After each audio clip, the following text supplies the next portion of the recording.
अच्छा, distance and displacement पढ़ी आहे इन जी डेफिनेशन कीअं थींदी आहे, इन 2 डेफिनेशन थी सघनि थियूं। सॉरी, वेलोसिटी ऐं स्पीड जी। मिसाल स्पीड में चवंदा rate of change of distance. हाणे जेकॾहिं डिस्टेंस जो लफ़्ज़ इस्तेमालु थींदो त ऑटोमेटिकली इहा छा जी जेको आहे डेफिनेशन थी वेंदी, इहा थी वेंदी स्पीड जी डेफिनेशन। ठीकु आहे। हाणे जेकॾहिं हिते rate of change of displacement हुजे हा त पोइ इहा छा जी जेको आहे सो थी वेंदी डेफिनेशन, वेलोसिटी जी डेफिनेशन थी वेंदी। ठीकु आहे। हाणे हिते छा लिखंदासीं, वेलोसिटी, बसि इहो ई फ़र्क़ु आहे। हाणे रेट ऑफ चेंज, हाणे रेट जो मतिलबु हूंदो आहे टाइम। हाणे रेट जो हिते जेको आहे साइंस जी ॿोली में छा हूंदो आहे, रेट जो मतिलबु हूंदो आहे केतिरो जल्दी थिए थो। जिथे बि रेट जो लफ़्ज़ अचे त इन जो मतिलबु आहे टाइम सां हुनजो कंपेरिज़न हले थो। हाणे चए थो त डिस्टेंस केतिरो तय थिए थो, केतिरो चेंज थिए थो रेट सां। रेट जो मतिलबु आहे टाइम में। जेतिरो घटि टाइम में वधीक डिस्टेंस तय कंदासीं ओतिरी असांजी स्पीड छा थी वेंदी, वधीक थी वेंदी। रेट ऑफ चेंज ऑफ, या वरी इन जी डेफिनेशन थींदी आहे डिस्टेंस कवर्ड पर यूनिट टाइम। हाणे पर यूनिट टाइम जो मतिलबु छा हूंदो आहे, हर शइ खे मापण जे लाइ हिकिड़ो यूनिट हूंदो आहे। जीअं असांखे वज़न छा में मापींदा आहियूं, किलोग्राम में, या उन खां घटि शइ हूंदी आहे त ग्राम में मापींदा आहियूं। ईअं असां डिस्टेंस छा में मापींदा आहियूं, मीटर्स में। ठीकु आहे। अहिड़े तरीक़े सां वरी टाइम असां छा में मापींदा आहियूं, सेकंड्स में। उन खां वधीक टाइम खपे त मिनट्स में, उन खां वधीक टाइम खपे त कलाक में। पर जेको स्टैंडर्ड यूनिट आहे टाइम जो, जेको स्टैंडर्ड यूनिट आहे दुनिया जेको हिकिड़ो स्टैंडर्ड ठाहियो आहे, उहो आहे सेकंड। ठीकु आहे। इन खे SI यूनिट्स बि चइबो आहे, सिस्टम इंटरनेशनल यूनिट्स। यानी कि हर को पंहिंजा यूनिट्स यूज़ कंदो न। जीअं वज़न जे लाइ को किलोग्राम यूज़ कंदो, तव्हां ॿुधो हूंदो सेर यूज़ थींदो आहे, स्टोन्स हिकिड़ो चयो वेंदो आहे पत्थर, उहो यूज़ थींदो आहे। बर्तानिया वारा पाउंड यूज़ कंदा आहिनि। ईअं हर को पंहिंजी माना चवंदा आहिनि न, हर को पंहिंजी जेको आहे सो कुनी रधियूं वेठो। पोइ हिकिड़ो सिस्टम इंटरनेशनल जेको आहे ठाहियूं यूनिट्स जो, जंहिंमें डिस्टेंस जो जेको हाणे ॾिसो डिस्टेंस बि कॾहिं इंचनि में माप थींदो आहे। ड्रैग हिकु जॻह खां ॿी जॻह ते इंचनि में बि माप थींदी आहे, फुट में बि थींदी आहे, मीटर में बि थींदी आहे, वाल में बि थींदी आहे। खोड़ सारियूं शयूं आहिनि न। इन्हनि डिस्टेंस जो जेको स्टैंडर्ड यूनिट ठाहियो, उहो छा ठाहियो, मीटर ठाहियो। ठीकु आहे। अहिड़े तरीक़े सां इन्हनि जेको आहे सो टाइम जो जेको स्टैंडर्ड यूनिट ठाहियो, उहो छा ठाहियो। हाणे मिंट बि त आहिनि न, कलाक बि आहिनि, सेकंड बि आहिनि, पर इन जो स्टैंडर्ड जेको यूनिट उन्हनि ठाहियो, उहो सेकंड ठाहियो। हाणे तव्हांखां कोई बि पुछे त टाइम जो स्टैंडर्ड यूनिट छा आहे, तव्हां चवंदो सेकंड। डिस्टेंस जो या डिस्प्लेसमेंट जो स्टैंडर्ड यूनिट छा आहे, मीटर आहे। ठीकु आहे। सो हाणे हिते जेकॾहिं चए थो डिस्टेंस पर यूनिट टाइम, त हाणे इन जो मतिलबु आहे यूनिट टाइम जो मतिलबु हूंदो आहे हाणे सेकंड। यूनिट टाइम जो यूनिट छा आहे, सेकंड आहे। सो हाणे सेकंड जी ॻाल्हि करे थो त हर सेकंड में केतिरो डिस्टेंस कवर करे थो, केतिरा मीटर तय करे थो। सो इन करे इन जो जेको स्टैंडर्ड यूनिट थींदो, उहो छा थींदो, मीटर पर सेकंड थींदो। छाजो, स्पीड जो या वेलोसिटी जो। असां पाण आम तौर ते कहिड़ो इस्तेमालु कंदा आहियूं, किलोमीटर पर आवर। असां इन्हनि खे चेंज करे सघूं था पिया। जेतिरो वधीक डिस्टेंस हूंदो, ज़ाहिरी ॻाल्हि आहे मीटरनि में त न कंदासीं न। जीअं हितां खां को कराची जेको आहे सो इस्लामाबाद ताईं वियो आहे, हितां खां को जेको आहे सो अमेरिका ताईं हले वियो आहे, त असां उहो तमामु घणा मीटर था थी वञनि। सो असां इन ॿिन्हिनि जा वॾा यूनिट खणी ईंदासीं। मीटर जो वॾो यूनिट कहिड़ो थी वेंदो, किलोमीटर। ऐं जेको आहे सो सेकंड जो वॾो यूनिट कहिड़ो अची वेंदो, कलाक अची वेंदो। ठीकु आहे। ईअं असां यूनिट्स खे कन्वर्ट करे सघूं था पिया। पर स्टैंडर्ड यूनिट छा आहे, डिस्टेंस जो मीटर, या तोड़े डिस्प्लेसमेंट हुजे, ॿिन्हिनि जो छा थींदो, स्टैंडर्ड यूनिट मीटर थींदो। ऐं टाइम जो यूनिट जेको स्टैंडर्ड आहे, उहो मिंट न आहे, कलाक न आहे। स्टैंडर्ड यूनिट जेको आहे उहो सेकंड आहे। हा, पंहिंजी ज़रूरत मुताबिक़ असां उन्हनि खे वॾनि या नंढनि यूनिट्स में कन्वर्ट करे सघूं था। सो हिते चयल आहे डिस्टेंस कवर्ड, यानी केतिरो डिस्टेंस कवर कयूं था पर यूनिट टाइम। पर यूनिट टाइम में मुराद आहे सेकंड में, यानी हर सेकंड में केतिरो डिस्टेंस कवर कयूं था, इहा असांजी छा आहे, स्पीड आहे। ठीकु आहे। जेकॾहिं चयो हुजे डिस्प्लेसमेंट कवर्ड पर यूनिट टाइम, त पोइ असांजी छा थी वञे, वेलोसिटी थी वञे। सो हाणे इहे डेफिनेशन्स बि तव्हां ॾे अची सघनि थियूं पियूं। ठीकु आहे। अच्छा, हाणे पाण हलंदासीं एक्सीलरेशन ते। जीअं हाणे असां स्पीड में ॾिठोसीं rate of change of distance. ठीकु आहे। यानी कि जेको आहे सो डिस्टेंस केतिरो जल्दी चेंज थिए थो पियो, रेट ऑफ चेंज ऑफ। ऐं हिन में वरी असां छा चवंदासीं, रेट ऑफ चेंज ऑफ जेको आहे सो स्पीड, या rate of change of velocity. ठीकु आहे। Rate of change of velocity पर यूनिट टाइम। हाणे पर यूनिट टाइम त तव्हांखे मां पोइ ते सम्झायमि। त इन जो मतिलबु अचे थो हर सेकंड में स्पीड केतिरी वधे थी। हूअं असां चऊं पिया त हर सेकंड में डिस्टेंस केतिरो कवर थिए थो। हाणे इन में वरी स्पीड खे फर्दर ॾिसंदासीं। हाणे तव्हांखे मां सम्झायां थो पियो, हिकिड़ी गाॾी आहे जंहिंजी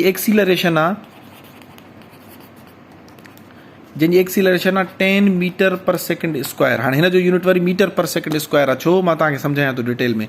ॿी गाॾी आहे, ए आहे, ॿी गाॾी आहे जंहिंजी एक्सीलरेशन आहे 30 मीटर पर सेकंड स्क्वायर। ठीकु आहे। तव्हां ॾिठो हूंदो त जॾहिं बि रेस थींदी आहे उन में उहे गाॾियूं खणंदा आहिनि जंहिंजी तेज़ी वधीक हुजे, एक्सीलरेशन में मुराद चवंदा आहिनि न पिकअप, यानी कि उहो प्राउडली कंपनीज़ ॿुधाईंदियूं आहिनि त असांजी गाॾी 8 सेकंडनि में 100 किलोमीटर पर आवर जी स्पीड अचीव करे वठंदी आहे। हाणे इहो कीअं पॉसिबल थी सघे थो, इन जी तेज़ी वधीक हूंदी एक्सीलरेशन, यानी हर सेकंड में उहो क्विकली पंहिंजी स्पीड वधाईंदी वेंदी। हाणे पहिरीं गाॾी जी ॾिसूं था पिया, पहिरियों हिन जे लाइ असां जेकॾहिं ॾिसूं कहिड़ी व्हीकल ए, ठीकु आहे। हाणे तव्हांजा मां कॉन्सेप्ट क्लियर कयां थो पियो। व्हीकल ए आहे, इन जो पहिरियों जॾहिं 0 सेकंड हूंदी बीठल हूंदी त हिन जी स्पीड घणी हूंदी 0। हाणे छो जो करे ॿुधायल आहे 10 मीटर पर सेकंड, त 1 सेकंड खां पोइ उन जी स्पीड घणी थी वेंदी 10 मीटर, ठीकु आहे, पर सेकंड। हाणे वरी असांखे चयल आहे त हिन जी 10 मीटर पर सेकंड जी वाध अचे थी, एक्सीलरेशन जो मतिलबु आहे हर सेकंड में केतिरी वाध अचे थी, सिंपल इहो सम्झी छॾियो। हाणे हिते चए थो त हर सेकंड में 10 मीटर वाध ईंदी, 2 सेकंडनि खां पोइ उन जी स्पीड घणी थी वेंदी, उन जी स्पीड थी वेंदी 20 मीटर पर सेकंड। हाणे उहो हर सेकंड में 20 वरी 3 सेकंड में उन जी स्पीड घणी थी वेंदी 30 मीटर पर सेकंड, ठीकु आहे। हाणे अचो जेका व्हीकल बी हुई उन जी ॾिसूं, ज़ाहिरी ॻाल्हि आहे जॾहिं बीठी हुई 0 सेकंड थिया हुया त उन जी स्पीड बि 0 हूंदी। हाणे 1 सेकंड खां पोइ उन जी जेको स्पीड घणी थी वेंदी 30 मीटर पर सेकंड, छो जो हिन जी तव्हां एक्सीलरेशन ॾिसी सघो था 30 मीटर, यानी हर सेकंड में 30 वधंदी वेंदी। हाणे हेसि ताईं जीअं पहुती त हिन जी स्पीड 30 हुई, नेक्स्ट में घणी हूंदी 30 न हूंदी, छो जो चए थो हर सेकंड में 30 जेको आहे उन जी स्पीड वधंदी वेंदी। हाणे 2 सेकंडनि खां पोइ उन जी स्पीड हूंदी घणी 60 मीटर पर सेकंड, 3 सेकंडनि खां पोइ उन जी स्पीड घणी हूंदी 90 मीटर पर सेकंड। हाणे हितां ई तव्हां फ़र्क़ु ॾिसी सघो था पिया। तव्हांखे कॾहिं रेस हणणी आहे त हीअ गाॾी खणंदो या हीअ गाॾी खणंदो, obviously you will pick this vehicle, छो जो हिन जी एक्सीलरेशन वधीक आहे, इहा हर सेकंड में स्पीड हिन जी वधंदी थी वञे, ठीकु आहे। ऐं तव्हां ॾिसी सघो था पिया त 3 सेकंडनि में हे घणो मुफ़ासिलो तय कंदी, पहिरें सेकंड में 30 तय कयईं, ठीकु आहे, ॿिए में वरी घणा सर तय करे वई 60 मीटर, ऐं 3 सेकंड में घणा तय करे वई 90 मीटर तय करे वई, ठीकु आहे। हाणे तव्हां जेकॾहिं जोड़ कंदो सिर्फ़ु 3 सेकंडनि में हिन घणो तय कयो 30 ऐं 60 90 90 ऐं 90 180 मीटर जेको आहे सो तय करे वई, घणनि में 3 सेकंडनि में। अच्छा ठीकु आहे। हाणे हिन जी वरी हिते ॾिसूं था पिया 180, हिन जी असां ॾिसूं त पहिरें सेकंड में ए जी 10 मीटर कयईं, ॿिए में वरी हिन जी 20 थी वई, यानी कि पहिरियों 10 तय करे वई पहिरें सेकंड में, ॿिए में वरी 20 तय कयईं, वरी 3 में घणा तय कयईं 30 तय कयईं। हाणे टोटल तव्हां कंदो 10 ऐं 20 30 30 ऐं 30 60। हाणे ॾिसो हिकिड़ी गाॾी 3 सेकंडनि में 60 जेको आहे सो स्पीड तय कई आहे, 60 मीटर तय कया अथई, ऐं हिन 3 सेकंडनि में घणो तय कयो आहे 180 तय कयो आहे। तव्हां इन मां अंदाज़ो करे सघो था पिया त हिन जी एक्सीलरेशन केॾी वधीक आहे, हे असांजे लाइ केॾी बेनिफिशियल आहे, ठीकु आहे। सो हाणे एक्सीलरेशन जी जेको आहे सो छा थींदी, rate of change of velocity. हाणे ॾिसो तव्हांखे वेलोसिटी मां छो थो यूज़ कयां, छो जो जेका एक्सीलरेशन आहे हिकु त हुनखे ए सां ज़ाहिर कयो वेंदो आहे, ऐं इहा वेक्टर क्वांटिटी आहे, कॾहिं बि स्केलर नथी थी सघे, ठीकु आहे। इहा ॻाल्हि ज़हन में रखी छॾियो, एक्सीलरेशन जेका आहे उहा छा आहे वेक्टर क्वांटिटी आहे। हाणे वेक्टर आहे त हिन में असां डिस्टेंस जी ॻाल्हि न कंदासीं, डिस्प्लेसमेंट जी ॻाल्हि कंदासीं। ऐं जेकॾहिं एक्सीलरेशन आहे त इन में असां वरी जेको आहे स्पीड जी ॻाल्हि न कंदासीं, वेलोसिटी जी ॻाल्हि कंदासीं। हाणे इन जी जेको आहे सो जेको फार्मूला आहे उहो छा थींदो, कैलकुलेट कीअं थींदो आहे। हाणे ॾिसो स्पीड जो हे हुयो न, सॉरी वेलोसिटी जो जेकॾहिं हुयो त उहो हीअं हुयो D/T, ठीकु आहे। मां ॿिए पेज ते कयां जीअं थोरो तव्हांखे क्लियरली सम्झ में अचे। अच्छा, वेलोसिटी यानी जेके पाण रफ़्तार चवंदा आहियूं इनखे V सां ज़ाहिर कबो आहे, इहा पाण वेक्टर क्वांटिटी आहे, पाण पढ़ी आहियूं, छो जो rate of change of displacement per unit time इन जी जेका डेफिनेशन आहे, ठीकु आहे, D/T। हाणे हीअ इन जी छा हुई फार्मूला हुयो। हाणे वरी जॾहिं एक्सीलरेशन ईंदी त हाणे इन जो वरी फार्मूला छा थींदो V/T, ठीकु आहे। छा थींदो V/T, यानी वेलोसिटी पर यूनिट टाइम। हाणे इन जो मतिलबु आहे या ईअं खणी अचो rate of change of velocity पर यूनिट टाइम, त हर सेकंड में पर यूनिट टाइम जो मतिलबु इहो आहे सेकंड, त माना हर सेकंड में हिन जी जेको आहे सो छा थी वेंदी, जेका यूनिट आहे उहो सेकंड थी वेंदो, ठीकु आहे। टाइम जो यूनिट छा थी वेंदो सेकंड, ऐं वेलोसिटी जो छा थींदो मीटर पर सेकंड, असां पोइ हिते पढ़ी आया आहियूं। हाणे छो करे सेकंड 2 दफ़ा आयो आहे त इहो पाण में मल्टीप्लाए थी वेंदो, ऐं कटे सटे इन जो यूनिट थी वेंदो मीटर पर सेकंड स्क्वायर। एक्सीलरेशन जो जेको यूनिट आहे उहो छा थी वेंदो मीटर पर सेकंड स्क्वायर, वेलोसिटी जो जेको यूनिट आहे उहो छा थी वेंदो मीटर पर सेकंड, ठीकु आहे। छो जो एक्सीलरेशन में अञा टाइम वाधारो अची वियो, टाइम 2 दफ़ा अची वियो, पहिरियों हुयो डिस्टेंस खे असां कंपेयर कयूं पिया, हाणे वरी हिन जो छा थी वेंदो V/T, यानी कि वेलोसिटी खे असां डिवाइड कंदासीं टाइम ते, असां वटि एक्सीलरेशन अची वेंदी, ठीकु आहे। सो हे हुयो हुन जो कॉन्सेप्ट, यानी कि पहिरियों डिस्टेंस या डिस्प्लेसमेंट ॿिन्हिनि में जेको खणो उनजो छा थी वेंदो मीटर, ऐं उनखां पोइ वरी असां वेलोसिटी खणी आयासीं, वरी इन जो छा थी वेंदो, हाणे इनखे टाइम सां कंपेरिज़न कयोसीं त हाणे इन जो थी वेंदो मीटर पर सेकंड, ठीकु आहे। ईअं लिखोसि या मीटर पर सेकंड हीअं लिखोसि, ॻाल्हि साॻी आहे। हाणे वरी जॾहिं एक्सीलरेशन अची वई त एक्सीलरेशन जो छा थी वेंदो मीटर पर सेकेंड स्क्वायर। छो उहो तव्हांखे मां सम्झायमि त एक्सीलरेशन जो जेको यूनिट आहे या जेको फार्मूला आहे उहा v/t। हाणे हिन टी जो जेको आहे उहो त थी वेंदो सेकेंड, पर हिन वी जो यानी कि वेलोसिटी जो छा हुयो मीटर पर सेकेंड। हाणे सेकेंड ॾिसो 2 दफ़ा आयो आहे, पाण में मल्टीप्लाए थींदो, मीटर पर सेकेंड स्क्वायर थी वेंदो।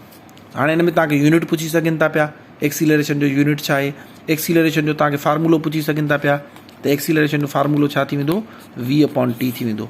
ठीकु आहे, इन में तव्हांखे न्यूमेरिक्स ॾेई सघनि था पिया, हिनखे वेलोसिटी बि ॾिनल हूंदी, टाइम बि ॾिनल हूंदो, तव्हांखे चवंदा हिन जी एक्सीलरेशन कैलकुलेट कयो।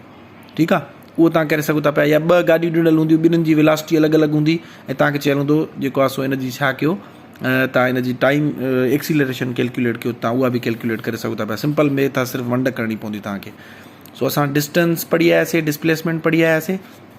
मां जेकॾहिं हितां लिखंदो हलां अलॻि अलॻि करे ठाहे करे तव्हांखे लिखी ॿुधायां त असां डिस्टेंस छा मुफ़ासिलो ॿिनि जन जे विच में, वरी डिस्प्लेसमेंट। हाणे हे छा हुयो, हेॾो वारियूं स्केलर क्वांटिटीज़ आहिनि। ठीकु आहे,